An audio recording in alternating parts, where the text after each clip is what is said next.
All right. Shall we walk through this together a little bit? Yes, you say. Let's do that. All right. I'm going to get myself some graph paper here too so that I get to be like you. All right. So you've seen this problem. You kind of know what's going on, right? Car starts from rest, travels for 5 seconds with a uniform acceleration of 1.5 meters per second squared. The driver then applies the brakes, causing uniform acceleration of negative 2 meters per second squared. Brakes are applied for 3 seconds. How fast is the car going at the end of the braking period? So the reason that I wanted to give this problem to you today was because yesterday, remember, we did the catching the speeder problem, and we did it out algebraically, and it was kind of painful. And then we put it into Desmos and graphed it, and we could find an answer really easily. Do you remember this? Yeah, you're looking like I'm crazy. We did this, right? That was not during a dream. Like that happened. Okay, good. Okay. So I was thinking about it when I was talking about that, and I was like, oh, well, we could totally solve this one graphically as well. And I don't know if you remember when we went through this, and if you don't, you can always go back and watch the video. It took us kind of a long time to chew through this question. So let's try and graph it and see what happens, and see if that maybe makes it a little easier. I'm going to make these graphing lines a little bit smaller so that I can fit lots of things on here. Now, knowing which kind of graph to draw is a little bit tricky. I don't know why I'm not working it all here. Come on. Seriously? Okay, I'm going to just try and restart this thing so that it will be happy. So trying to figure out if you're going to do a velocity graph, an acceleration graph, or a position graph is kind of part of that, honestly, is trying to just get used to figuring out these answers. The reason that my gut told me to do a velocity graph was because I'm given accelerations. I know that the object is accelerating, which means that any position versus time graph is going to have curves on it, parabolas, right? Is that a yes or a no? Yes. Yeah, we recognize that. We know that. Let's make sure we know that. I want to just reference you back to the sheet that I gave you yesterday, that gold sheet that hopefully you had a chance to work on. If you did not, then make sure that you go back and do it. So this, I recorded a video of this. It's up on Canvas to walk you through the idea of how the position, velocity, and acceleration graphs fit together. Okay, so then the reason that I'm thinking a velocity graph would be really a great choice in this case is because I've got acceleration, which means I've got parabolas. And parabolas, while beautiful, and well, as a calculus person, I like to find areas and, graph them and that sort of thing. Like, not without calculus, I don't. But a velocity graph is going to be all nice straight lines. Are you with me there? If I'm accelerating, if I've got an object that is accelerating, my velocity versus time graph is going to be just nice straight lines. Those are good things. We like straight lines, right? So that's what I'm thinking is going to be a good plan, a good choice for this warm-up problem. So I'm going to go ahead and give myself some axes. And if you have not done that yet on your graph paper, go ahead and do that as well. And this is one of those games where we don't know exactly how far, how far out to count and things like that. But let's just see if we can figure it out. So the first part says that for 5 seconds, we've got a uniform acceleration of 1.5 meters per second, right? And then the second part says that we've got an acceleration of negative 2 meters per second for 3 seconds. How long is this story going to last? 8 seconds. Okay, so that part's pretty easy to figure out. So let's go ahead and put our scale on our x-axis. Come on. Oh my gosh, seriously, this is going to be really painful day. I'm going to count them out here from, I didn't put that on the line. Okay, so I'm going to call that my 0. 1, 2, 3, that's 1. 1, 2, 3, that's 2. Go ahead and do this if you haven't done that yet. That's 3. 1, 2, 3, there's 4. Hope I did that right. Oh no, did I do that wrong? No, I'm okay. 1, 2, 3, there's 5. 1, 2, 3, there's 6. You guys enjoying my counting? 2, 3.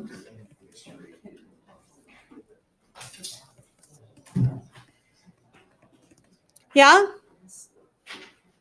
And then on the y-axis, I'm going to have velocity. That's what I was suggesting.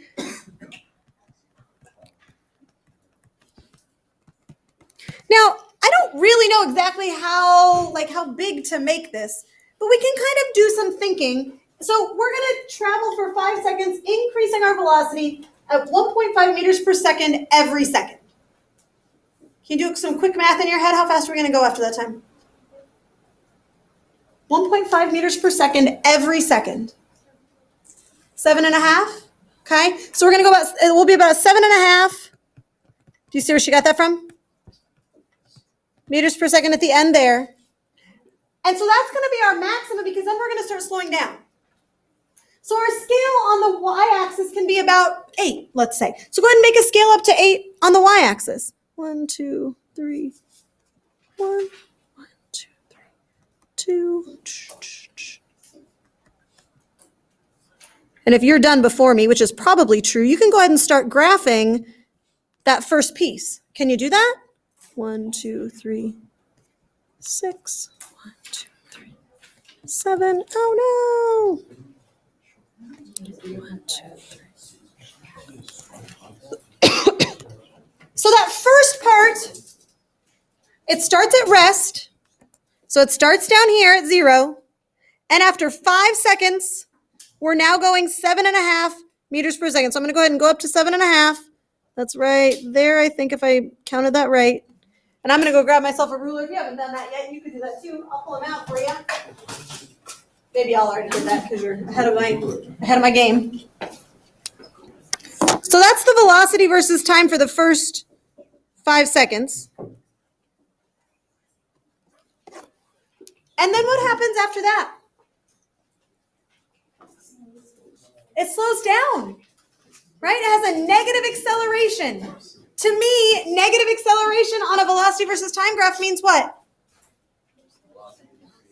Velocity decrease is going to be a negative slope, okay? So over 3 seconds, we're getting slower by 2 meters per second every second. So how much are we getting slower? 6 meters per second, does that make sense? 3 meters or 2 meters? 2 meters per second for 3 seconds, 6 meters per second. So we're going 7.5. How far or how fast are we going to be going at the end? 1.5. So we find 1.5. Find that right there. And that's after 8 seconds. So it's going to be here. Okay, that's going to be the second part of my story. Do that in a different color. Just because colors make everybody happier, maybe. Maybe not. I don't know.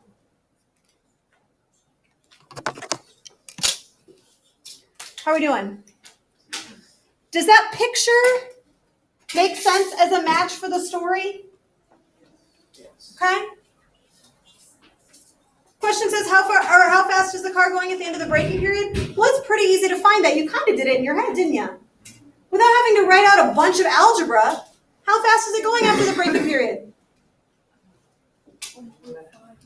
1.5 meters per second. You can see it right there. It's just like sitting there staring you in the face, right? There were some other questions, weren't there? How far has it gone from the start? How would you figure that out? Anybody know? Yeah, TJ, what you got? Say that again. So you could totally draw a distance versus time graph or a position versus time graph. One could do that. That would be super difficult for me to do because that's parabola. Does anybody remember we did this on an AP workbook problem? We can find position from a velocity versus time graph. Does anybody remember how to do that? And if the answer is no, we can figure it out. Ooh, think back. Think about the units. What's what? Area underneath the line. Indeed. What if I couldn't remember that? Well, we could look at the units and see. So, friends, here's the deal. Is that when you're going, I'm going to write this down. You might want to write this down somewhere on a piece of paper that is helpful and useful to you. Okay? I actually might write it. You know what? I'm going to write it right down here. On this thing, on this gold sheet that you had. Do you remember? You may have noticed that the arrows going this way all say slope next to them, don't they? Yeah. The arrows going this way, what are they going to say? What did you just tell me, Ira? What are we going to look at? The area under the curve. Yeah. Going the other direction, it's all about the area under the curve. Let me show you what I mean. Oh, we need more colors. More colors, more fun. What's the area between this line and the axis? Don't overthink it. 0, right? There is no position change. There is no position change. Yeah. The area under the curve equals 0, which means the change in position is 0. So far, so good? Are we okay? Let's look at this harder one. Wow. In this case, we have an object that is moving. It's moving at constant velocity. Yeah? It's moving at constant velocity. If I was going to find how far my object is moved, I'm going to look at the area under the curve again. What do I mean by that? I mean this space right here, the area between the graphed line and the axis. Can you find the area of this thing? If I want to, is that what you, if I want to. You want to! Let's do it! How do you find the area of a rectangle, friends? Don't overthink it. You know this. I hope so. Yeah, base times height or length times width or something like that. In this case, the base is my time, and the height is a velocity. So that's, I'm just looking at units here. This is going to be in seconds times meters per second. What happens to those seconds? They cancel out. See ya. And this gives me my displacement. Holy cow. The power you have now. Yeah? We're just doing calculus. Psh, no big deal. Okay, this is it right here. Now, that's only if the velocity is constant. But it makes sense that if the velocity is constant, then you're getting further and further away to constant speed, right? What happened in this story here? Is the velocity constant anymore? No. That means that the faster you go, the more distance you're covering in every chunk of time. You with me there? The faster you're going, the more distance you're covering in every chunk of time. Let's look at it. I'm going to find the area under this curve. Even though it's not a rectangle, you can still find the area, right? Oh my gosh, you can. Let's do it. The area here. How do you find the area of that under that curve? So it's between the curve and the axis. What kind of a shape is this? A triangle. And you've been doing this for ages. How do you find the area of a triangle? Bam, you got this. So you're going to do 1/2. The base is your time. The height is your velocity. Again, the half doesn't have any units, so you've got seconds times meters per second. Seconds go away, and you've got your change in position. Okay? Trust me, it works for any other shape. We're not going to get any more complicated than a triangle, though. Okay? A trapezoid is just a triangle with a rectangle underneath it. What? Poof! Let me show you what I mean. That was adorable. You're like, what? Okay, so let's use that idea, that area idea. Let's see. How far has it gone? Well, it went away for a while and it got faster and faster and faster. So in each of these slices, it's traveling more distance in that given amount of time. This thing, so really we just need to find the area of this thing, whatever that is. I don't know, it's like the pentagon or something. But we can be clever here. If I split this in half here, or not really half, but in logical pieces, can you find the area of this triangle? Yes. Can you find the area of this triangle? Not even maybe. What's the answer actually, Lauren? Sure. There you go. Can you find the area of this rectangle? Yes. Can you add 3 numbers together? Yes. Yes, you can. Do it. Do it. You absolutely can do this, friends. You absolutely can do it. I'm going to check in with you here quick.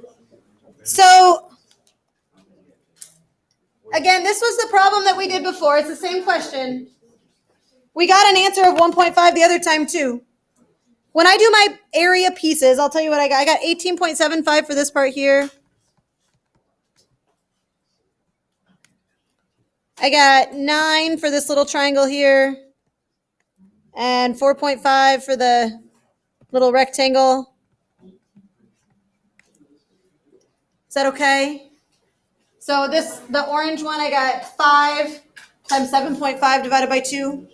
The little blue one, it's 3 times 6 divided by 2. And then this bottom piece here is 3 times 1.5. Add that all together. It was like 32.25 or so, or 30. Is that right? 32.25. But that was the rounded answer. Okay. So I want to totally recognize that this process took us a little while this time, right? But I want to remind you this is the first time you've ever done it. And we had to go back and like remember and say, oh yeah. Underneath the curve, we can find the position or the change of position. Okay. So I want you to recognize that, but I also want you to be aware and feel empowered to answer a question graphically if you're asked to, or if you're looking at a problem and you're like, I don't know what to do. You can absolutely write down givens. You can absolutely work through and plow through with kinematics equations. But sometimes this is easier. Did we have to do any algebra to do this? No. All you had to do was graph it. And you have to do some geometry, I suppose, right, to find areas. It's just a different way to look at things. That's all I'm providing there. Okay, so I just wanted to share that with you. Does anybody have questions about this, about how one you might do this? Just trying to broaden your mind a little bit, open up to different possibilities. All right. We are going to spend a couple minutes with just a little bit more mathy, graphy problems. That was really a very strange way to say that. Okay. And then look at some conceptual stuff. Again, I just want to remind you that the homework is kind of in 2 pieces. These 3, 4, and 8 you absolutely can do tonight. These ones probably you could approach by the end of today, but just knowing that they are there as well. Okay. So I'm gonna have you come get one of these. I'm going to give you just a few minutes to work. Sound good? Work on this, and then we will regroup in about, 7 minutes, 10 minutes, not even 7. I think 7 is a good number. Back on here. Here we go. So we're going to start with number 1, which was the velocity versus time graph. And one of the things, friends, that you really have to pay attention to is looking out for what kind of graph it is, right? That's like the first thing that you should always look at, because otherwise you're going to tell a totally different story than the story it wants you to tell, right? So the story here goes that something starts at what? At 0. But at how fast is it going? It's not moving. It's at rest, right? And it's going to get faster and faster and faster and faster. And then it's going to run at a constant speed. And then it's going to run faster, faster, faster again. And then it's going to slow down. Right? Yeah, that's what we're talking about. So I was talking about these graphs in physics earlier today. We were talking about telling stories.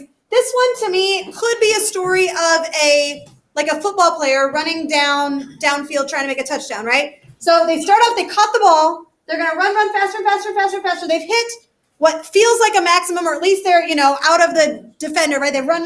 They're running at a constant speed. And then, somebody else comes out from somewhere. They have to speed up even more, so they're going even faster. Then they cross the goal line, and then they can slow down.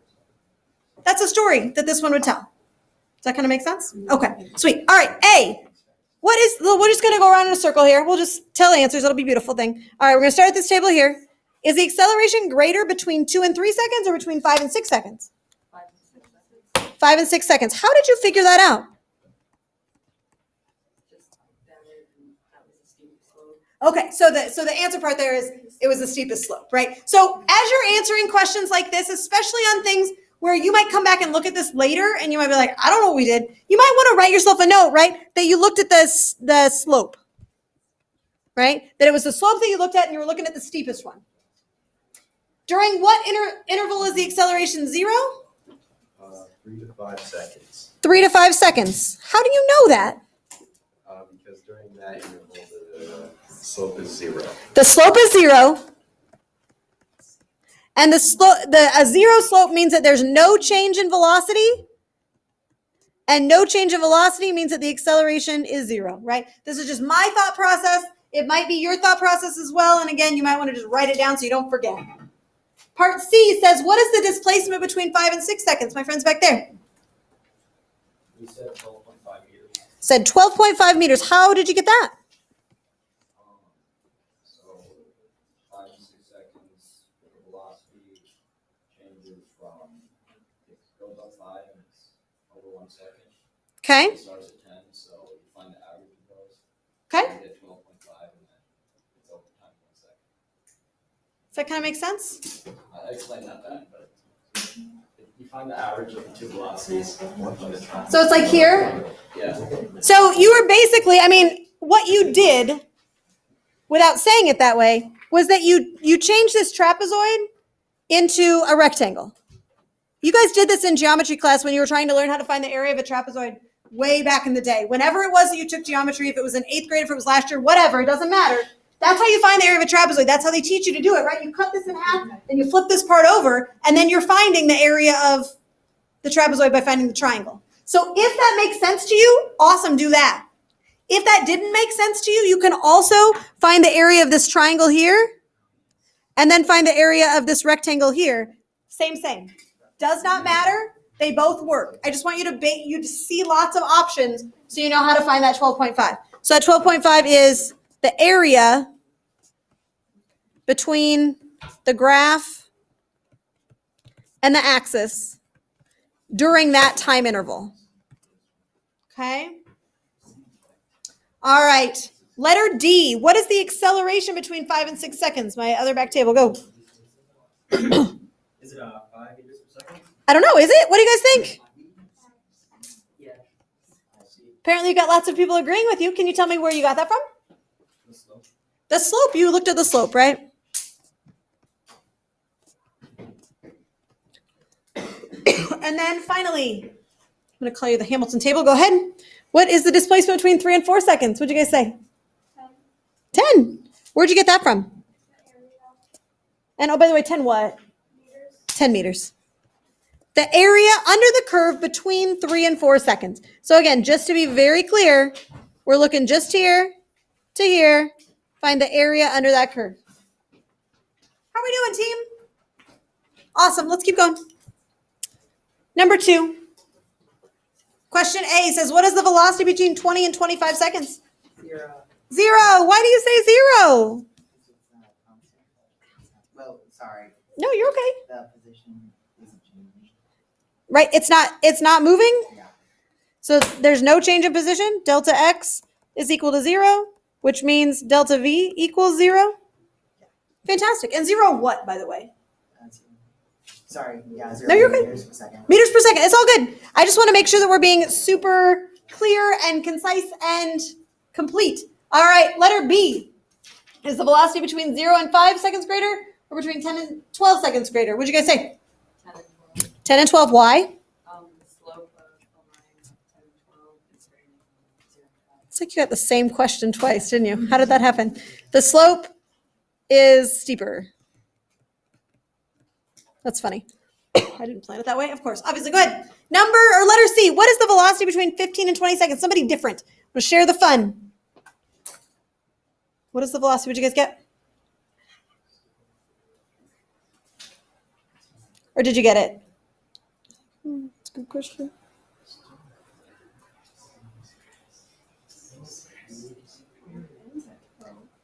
Chris, Caden, somebody go. At this, did you guys get it or no?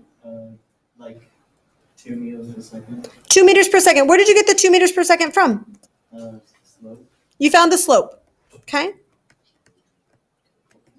So I think when I did it, I got a little bit, I think I got like 1.8, like 9 over 5, 15 over 8. something like that. So here's what I'm going to say. In a question like this, are you just going to write a number? Yes. You're not. You're for sure not. What are you going to show me?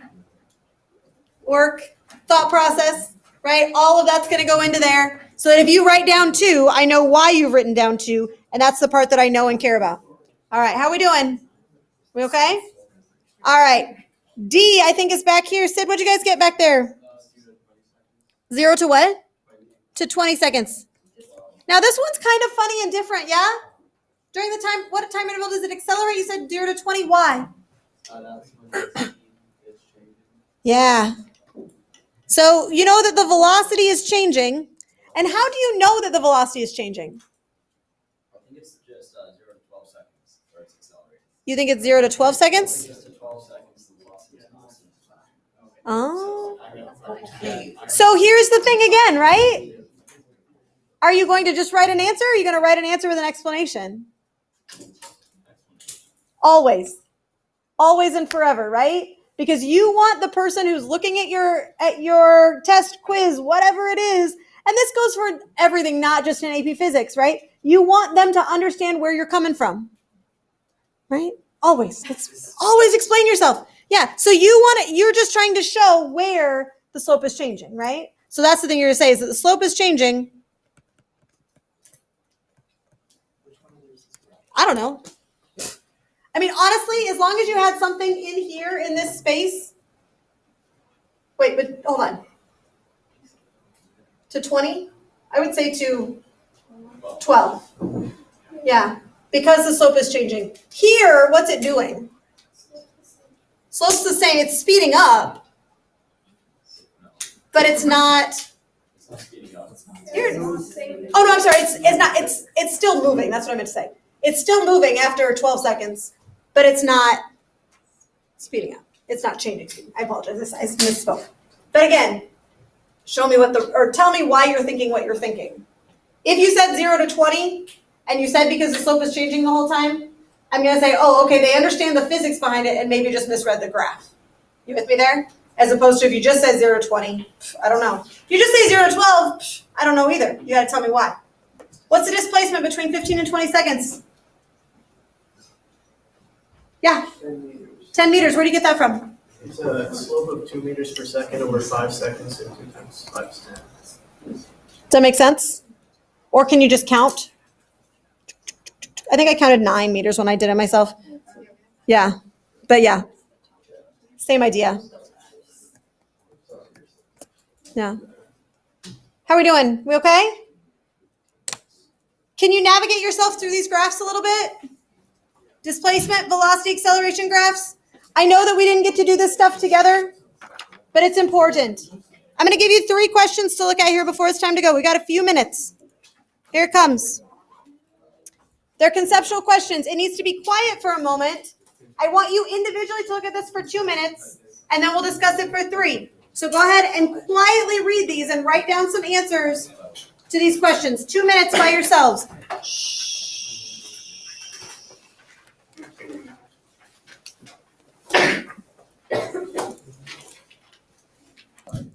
Let's do it. So the first one, which of these motions is not a constant acceleration? So rock falling from a cliff, is that a constant acceleration? Yes. It is a constant acceleration. We haven't talked about it yet. That's what we're going to do tomorrow. But it is, yes. How about an elevator moving from the 2nd floor to the 5th floor, making stops along the way? No. That is not. That's a lot of little different accelerations, isn't it? And yeah, positive and negative. And how about a dish resting on a table? Constant acceleration? Sure. Yeah, 0, right? Yeah. All right. Can an object have a 0 velocity and a non-zero acceleration at the same time? Yes. Was this the trickiest one of the 3? Yes. Let's move to the last one then. Can an object have a 0 acceleration and a non-zero velocity at the same time? Yes. Yes. Give me an example of this. The button. The buggy, right? All right. Let's go back to this one. Can an object have a 0 velocity and a non-zero acceleration at the same time? Should we vote quick? Yes, say yes, it can. I see a few people. No, it can't. I just don't really know. A couple of you are like, yeah, that's me. Okay.